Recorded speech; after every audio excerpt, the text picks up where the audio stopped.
Police Commission hearing number 12 of Tuesday, 8 October 2019 in case 001, Dorothy Chung Him et al., case 002, Lewis Betsy, case 007, Angela Labiche, case 0025, Pervez Udwadia, and case 095, Jean-Baptiste Dofederi.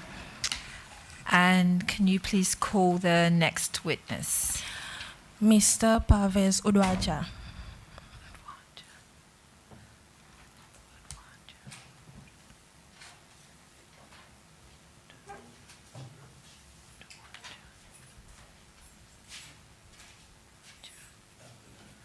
Okay. I, Pervez Udwadia, swear to tell the truth, the whole truth, and nothing but the truth, so help me God. Thank you, Mr. Udwadia, for appearing today. My apologies. I understand you didn't receive the notification, so we're very grateful to you for coming here after hearing that you should have been here at 1:30 on the television. So thank you very much. You are the complainant in this case, case 25, and the Commission would like you to set out your complaint before it. Take your time in setting out your complaint, and if you need to adjourn at any time, just let us know. We're happy to accommodate you. I notice you don't have a glass, so perhaps we could get a glass for the... Thank you. So I hand over to you. Thank you again for coming, and my apologies. You're welcome, lady.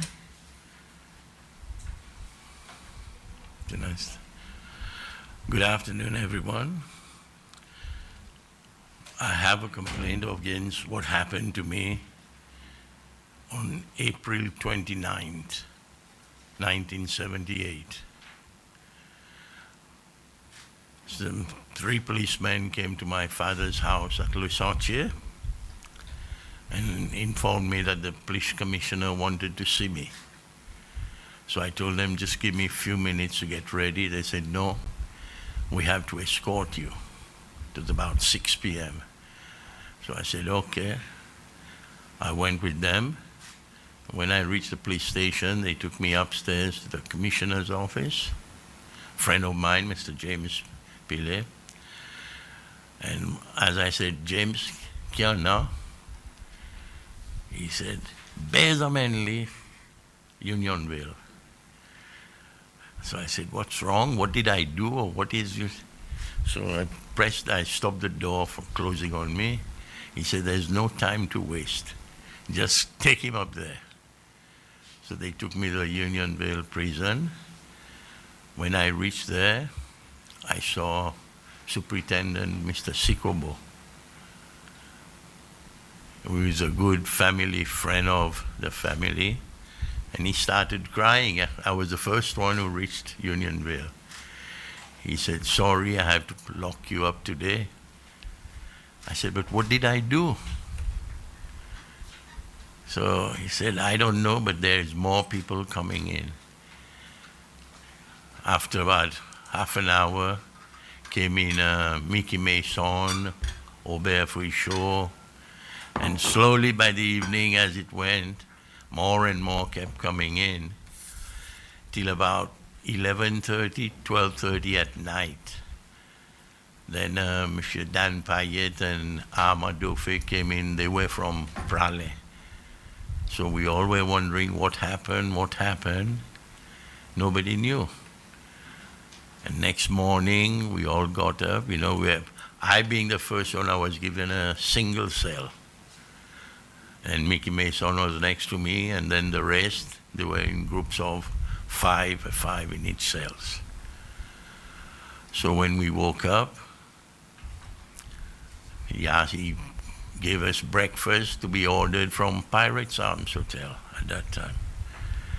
He said, you are political prisoners, so we're going to give you hotel food, which they honored us with the hotel food every day for few days, a week, I would say. After that, Mr. Sikobo told us the budget is running low, so they cannot afford hotel food. So we had one superintendent with us, Monsieur Félix Wao. of prisons before. He told Mr. Sikobo, why don't you give us the food and everything I've kept? I have a lot of chicken I've reared here, cows, pigs, and plantation and all that. Why don't you give us this? So he said, if you agree, we'll do that. So here we got us a good Creole meal every day, a bouillon bread and this and that. We went on, and after a few days, we were served papers from the president that emergency power hasn't been introduced and we are being detained. So we wondered what for. They said we all were trying or involved in planning a coup d'etat, which was, I myself, I've never held a gun before. So I said, anyway, as the day processed, the months went by. Then again, after a month or so, Mr. Sikobo said, the budget is too high now. We have to give the president, as he should, give you all prison food now, which was fish cooked in rancid oil. We had to accept it, means when you're hungry, but that's when everybody started losing weight and all that. Anyway, it went on. And during the time while I was incarcerated there, one night the army boys were playing with their guns in the area lobby, and actually a gun misfired. And I didn't know. It went right above my head in the cell, pierced her. And Mickey Mason next door, he said, Pervez, are you okay? I said, for what? He said, it's a shot in your room. I said, I don't know. It's only in the morning at 6 when we got up, we saw the bullet hole. And we went there, Mr. Sikobo came, he asked what happened. He says, that's okay, we'll find out more. The kids were playing with their guns and it misfired. So this all went on until after about 3 months, they came and released about 10, 12 of us, and 7 of us were still behind. And after a few days, we also were released, and few of us who were released, we were given a home detention order that we had to stay at home and no communication with anyone. So I managed to get in touch with James Pillay, and he issued me an order that, okay, if you want to move around to go ahead with your business, I will give you a private policeman, and you have your car and your driver. So I said, no problem. And in the meantime, he had met my father and told my father that I would advise your son to leave the country because we cannot guarantee his life. If he stays behind. So my dad got worried and all that. He says, better arrange for you to leave. I said, okay. So I went to Mauritius, where one of our good friends, Mr. late Simon Mondon, was in exile there himself. And I stayed there for a while, till after about 8, 9 months, Sir Harold Walter from Foreign Office in Mauritius called me and said, things in Mauritius, politics is getting bad. And if the MMM party comes in power, you will be sent back to the Seychelles. So I called the late Jimmy Mankam in England and I told him about it. He said, don't worry, I'll arrange for you to get visa to go to the US because there's no sense coming to England. There's no good scope of work. So that's how then I went to the US then. But prior to this, while I was negotiating up and down with my fishing business, I had met a Greek investor who wanted to bring a cruise ship to the Seychelles with 350 rooms and anchor it here, a ferry ship cruise. So I had asked permission at that time. That was before the coup. And President Mankam and Prime Minister René, they said, that's a very good idea. We can get 350 rooms in 6 months, so go ahead. So they gave me permission to take the Minister of Port and Minister of Tourism with me. But Minister of Port couldn't make it. Only the Tourism, Mr. David Zubair. We flew to London, and we were supposed to go on the 8th or 9th of June to Greece. And the coup happened on that day, 6th. So when this happened, they decided, sorry, a coup has happened, and we're not coming to do any business in the Seychelles. So after about 2 or 3 weeks, I waited London, and I came back to the Seychelles. And then that's when they started following me everywhere and all. And this problem on the 29th April, that's when I was arrested or held in detention.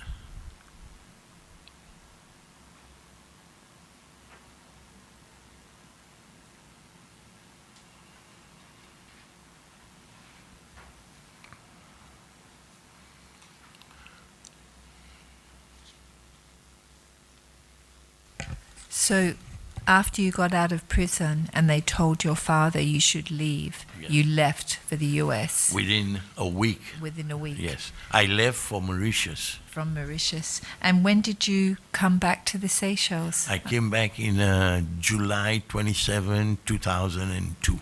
2002. 27, 2002. So you basically left because your father had been told they couldn't secure your safety Right. anymore. He was Right. so much worried. He was, at that time, Yeah. I mean, it's unfortunately a fairly common, pattern of events. Detention, can't guarantee your safety. Best you leave, right? And then people did leave. So you were a Democrat. You were associated. You were friends Yes. with. Yes, you were a Democrat. Okay. and I was at that time going out with his good friend's late friend's wife, Marianne. Right? And we met once or twice in the US too, Michael, right?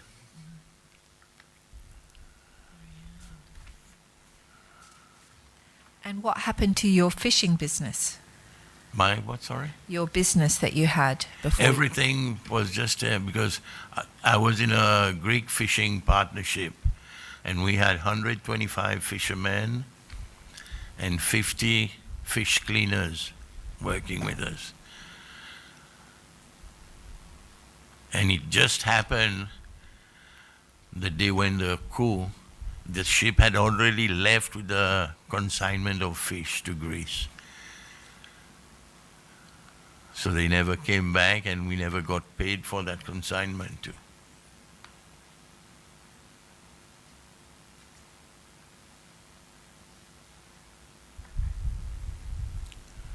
And when I came back on October, I went to the police station to ask for a report on me, I'd say, a certificate of me, and this is what I want to present to you. They gave me a certificate that, as if nothing had happened to me, a clean report.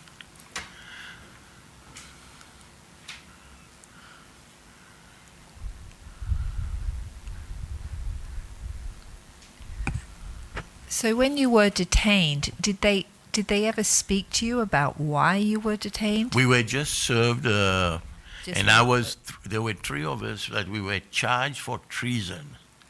treason. Myself, Aubert Frichot, and Owen Wao. We got a special detaining thing that we were charged for treason.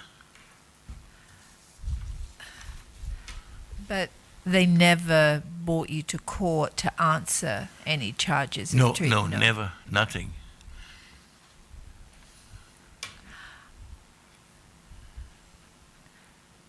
I mean, can you think of anything that would lead to an allegation of treason, right? I mean, at that time you weren't allowed to talk, were you? What they were, Yeah. there was a rumor, Uh-huh. that I was bringing in guns On the ship. in the diesel barrel on the ship.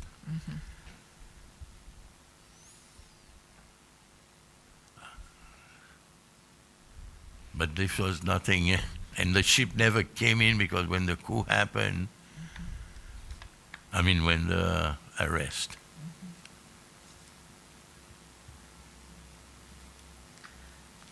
Okay, so basically you were seen as somebody that had the potential to take over the country.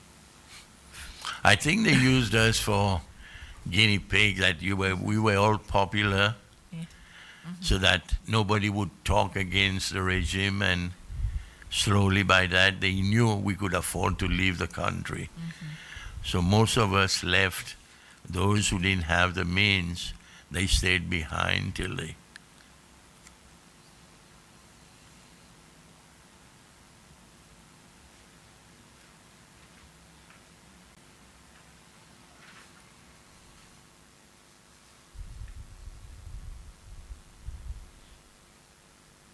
And the rest of your family, they weren't victimized at all? After you left, they were just left alone, your father? Not exactly, because my brother was in charge of the pharmacy here at that time. Behram. So they needed him, I guess, for medical and everything. The only person was my aunt, Mrs. Olyaji. They tortured her and everything, dragged her in the street, and she left. What? They dragged her in the street? Why did they drag her in the street?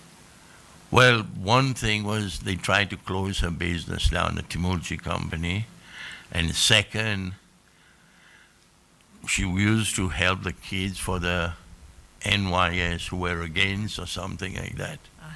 The kids that didn't want to go Right. to NYS. Okay. And they even took one of the islands, the family we own, the Alphonse Island. Yeah.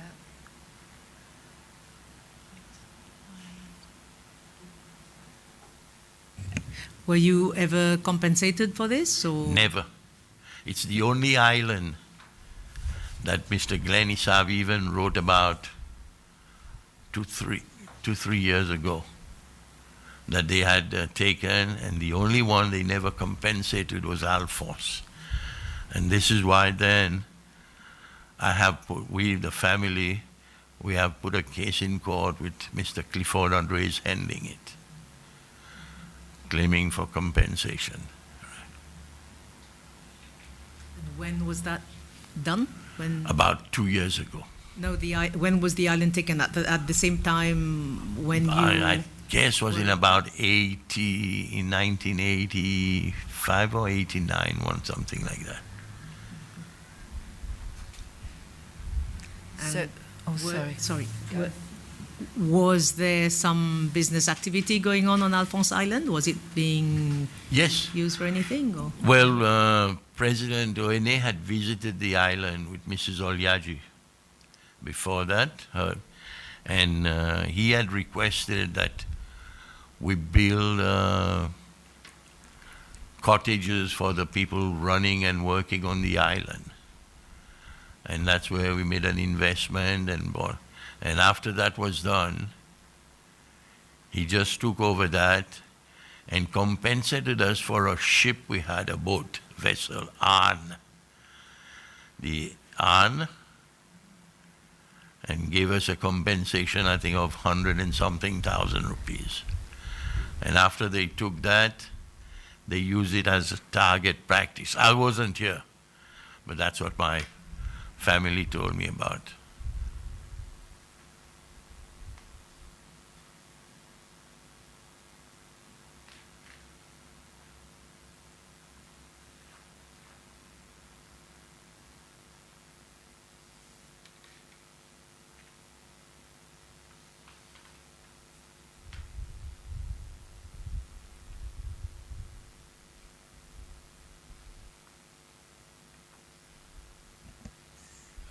Bonjour, monsieur. Yes, sir. In your statement, you talk about floating hotel. Am I right? Sorry? Floating hotel.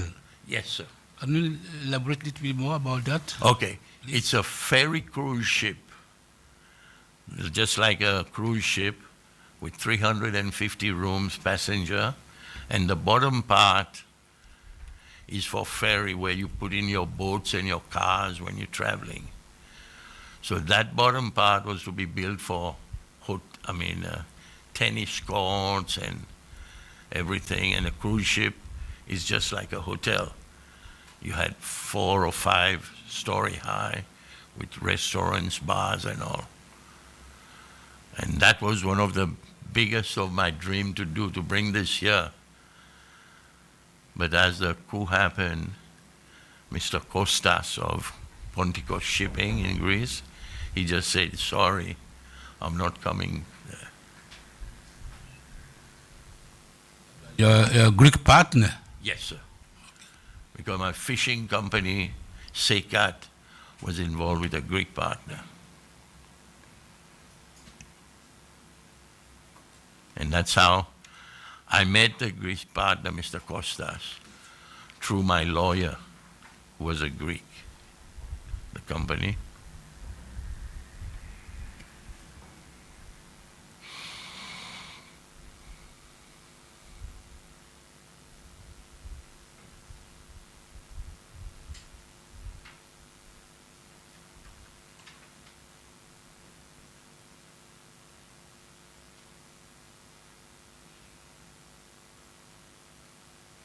When you came back, have you met some of your friends who were with you in the prison?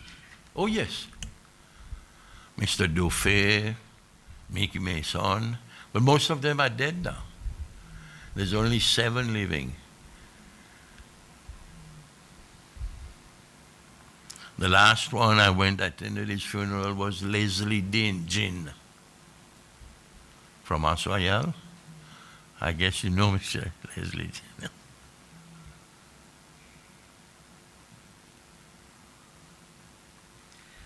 So once you got out of prison, if you wanted to go anywhere, the police went with you? Yes. They And- escorted me. There was an escort in the car. Anywhere I had to go, Okay. I would have to tell him we're going there. He would. Uh-huh. So was that for your safety or for their safety in a way? So they knew what you were doing? That I cannot say. You don't know. But I never did anything. That's the first thing. That's why I said. And I guess that's why they gave me a clean criminal and traffic record report. But what explanations did they give about this clean report? I mean, Well, when they surely- gave me, and I read it right there at the police station, and I said, Madame, mon quoi mal trompé.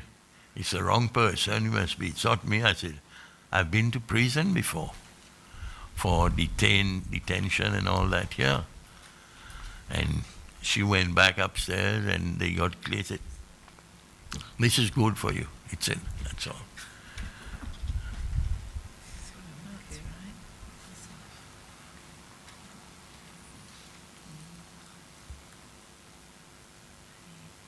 So, ça caisse ZIL est en cours, ça. Well, it's being negotiated, Mr. Andre, Clifford Andre. He was talking to the president and everyone. And it's already now 2 years, I think. And we haven't heard anything yet. So the lawyer also didn't come back to you to say what was the outcome of the negotiation. Well, he says, according to Mr. Andre, that we might have to go again, start the hearing in court, and because they're just dragging their feet on that. But who owns the island now? Is it the government? Who owns the island now? Is It's owned by IDC, the government. by the government? Yeah.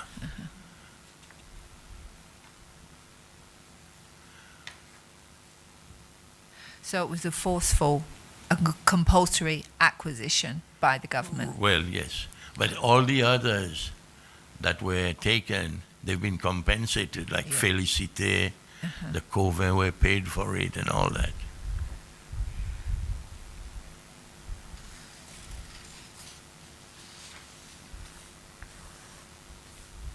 So if I'm correct, the island was a family property. Yes. Okay. It used to be the Timulji Timulji Island Company. Timulji Island Company. Yes, Okay. sir. Thank you. Was there some business going on there? I mean, what was happening on the island? Oh, when they yes. took it? That's where all our living and money we made.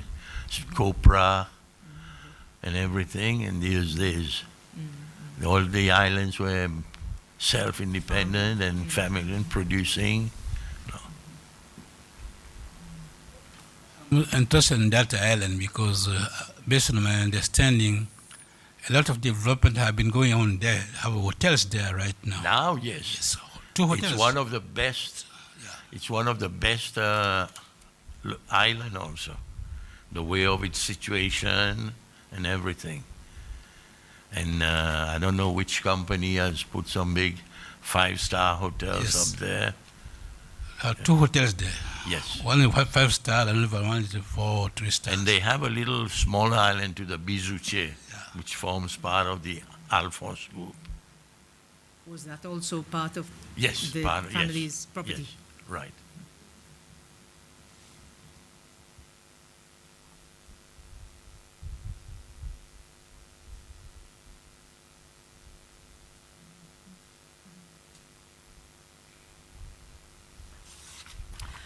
I mean, what? So, do you think you were arrested just because of your friends and because of your political? I mean, you weren't actively doing anything, right? It's just Yeah. the popularity, I think. He wanted that if we get people who are well known, Yeah. I having 125 fishermen Yeah. Yeah. from the yeah, whole of Mahe. Yeah. So when they get the news, hey, Yeah. Paul's been arrested or something like that. Uh-huh. The same thing with Robert Fouchot. He was a lawyer, and that's how it is. Yeah. And that would impact on the psyche of people, right? To toe the line. Is that what you mean? So they won't do anything. Nobody would Yeah. talk against. And Yeah. I mean, we've had evidence, from some witnesses who claim that their houses were bugged, that, the militia were forever, people's militia were ever outside listening, in their houses. That I cannot No. say whether I was bugged, Yeah, but yeah. I do know when I came back, when I was going to Greece to take the Minister of Tourism, when I came back, and then I returned to London, and the commissioner, I went to Greece first. He knew that I visited London and came back to Greece and back here. That they were following, I guess.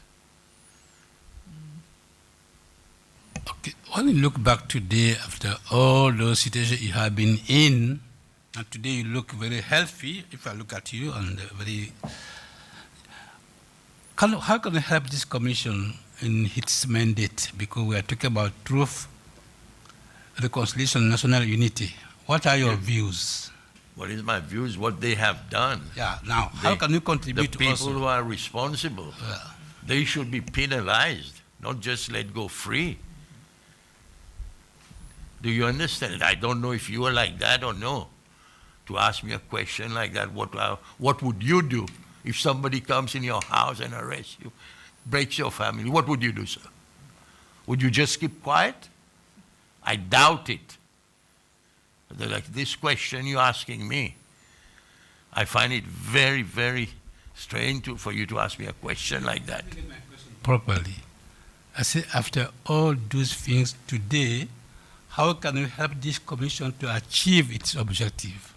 To achieve is to make these people Exactly. So pay my for question- it. I was not asking what is your position. I was asking how can you help the commission? Okay, Please. make them Yeah. pay for it or come forward and accept what they have done.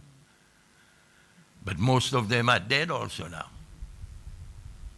You see? This is where. Or they have immense assets, seize them and distribute it to the people.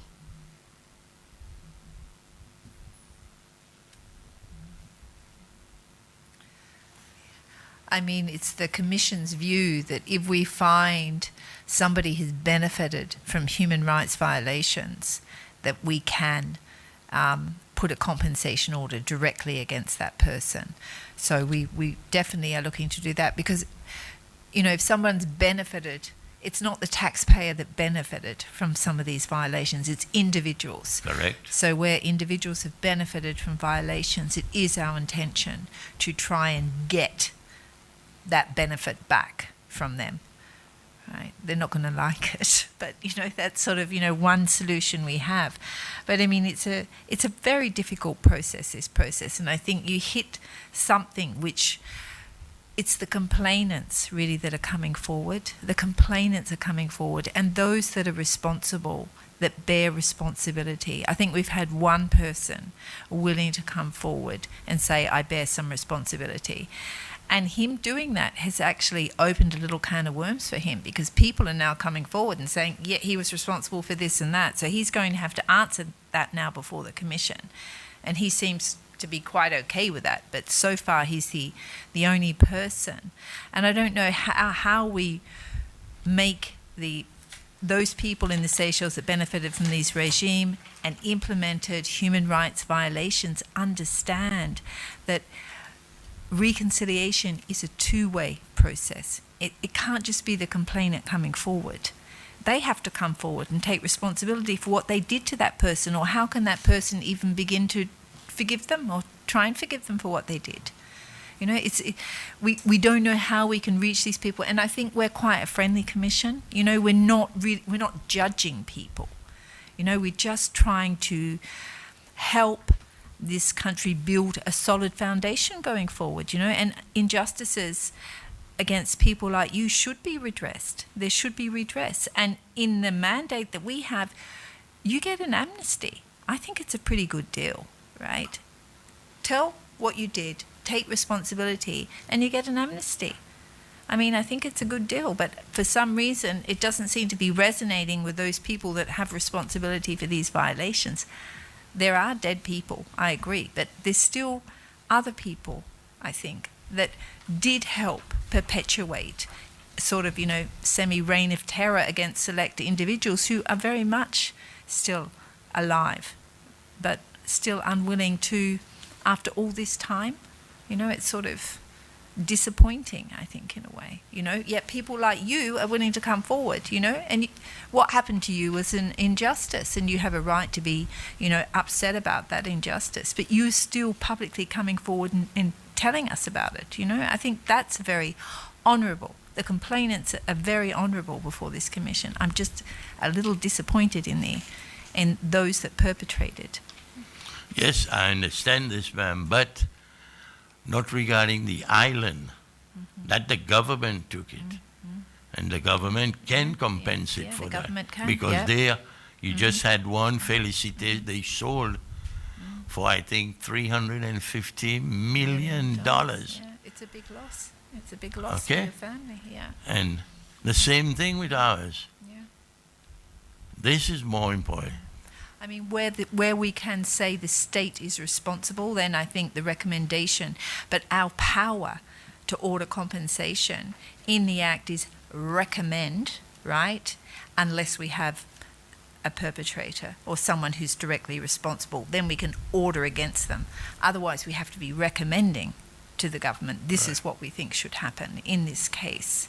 And we are going to have to make recommendations the government will implement. That's You know, that's going to be a challenge as well. But I think when the public hears stories like yours, they're more inclined to accept, okay, the government unjustly enrich themselves at the expense of an individual, and therefore it is just, right? But we have to make sure the public is on board with the compensation, that they don't feel that we are creating more divisions in society because we're rewarding people after all these times, things that they don't feel they're responsible for. That's sort of part of our challenge, I think. But I understand you had a very nice island. You know, I mean, I'd be upset too, right? Worth a lot of money. But Michael.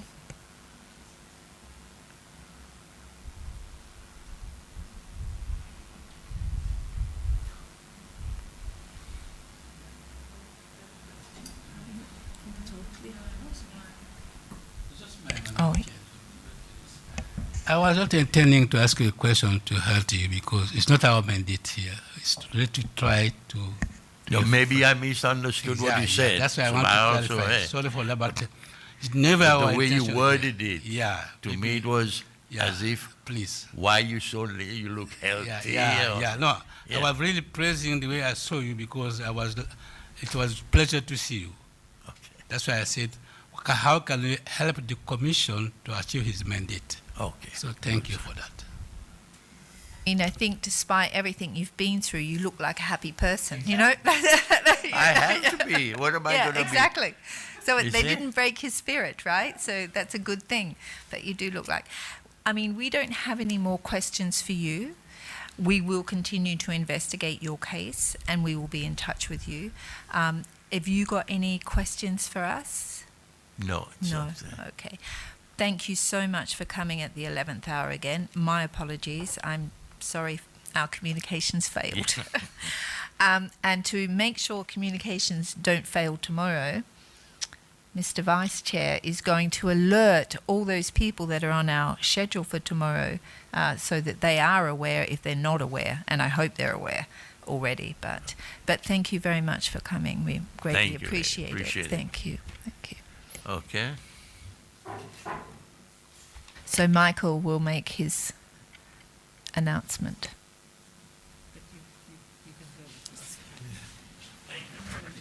Thank you.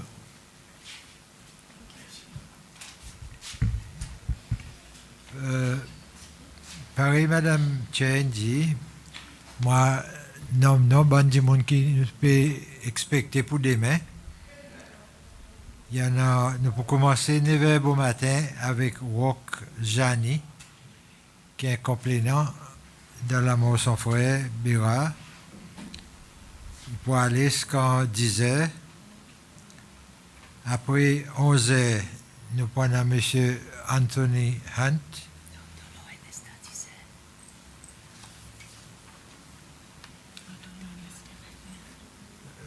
Oh, oui, excuse-moi, il y en a M. Dolo Ernesta qui nous met depuis 10h demain matin. Après 11h, il y en a M. Anthony Hunt pour les affaires de la terre. 11h30, M. Bernard Georges pour venir pour donner nous un peu d'informations sur la loi qui applique les affaires acquisition de la terre. Un après-midi, nous avons M. Antoine Ali. Ligne demandée qui sont session, il passe en privé. Il y a allé jusqu'à 1h30. 2h, nous avons M. Ronnie Mousbe qui peut venir comme un témoin. Et 3h, nous avons Miss ou bien Madame Jacqueline Payette qui peut venir comme un témoin. Et 3h30, nous avons M. David Lebon qui peut aussi venir comme un témoin. Nous pouvons suivre sa pratique tous les jours, là nous finissons nos sessions. Nous pouvons faire l'annonce au bon du monde qui nous peut attendre le lendemain. Comme ça, s'il y en a du monde qui pas méga, pas gagner l'information pour dire ici poser côté nous, qu'il soit capable de rectifier ça sa petit problème. Merci. Vous êtes capable toujours téléphone nous pour reconfirmer si vous pouvez venir ou bien surtout s'il y a un problème qui peut empêcher les autres de venir. Encore une fois, merci.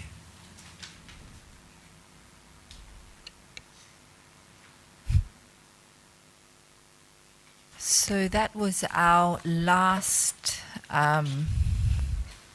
witness for the day. This one is being rescheduled, right? Mr. Dothe. Yeah, unfortunately, one case we had scheduled today, the gentleman couldn't make it, case 0095. So we will reschedule that case. We are adjourned. We will reconvene tomorrow at 9 a.m., where we will start to hear the complainant in case 122, Mr. Rock Genie. Thank you. Bye. All rise.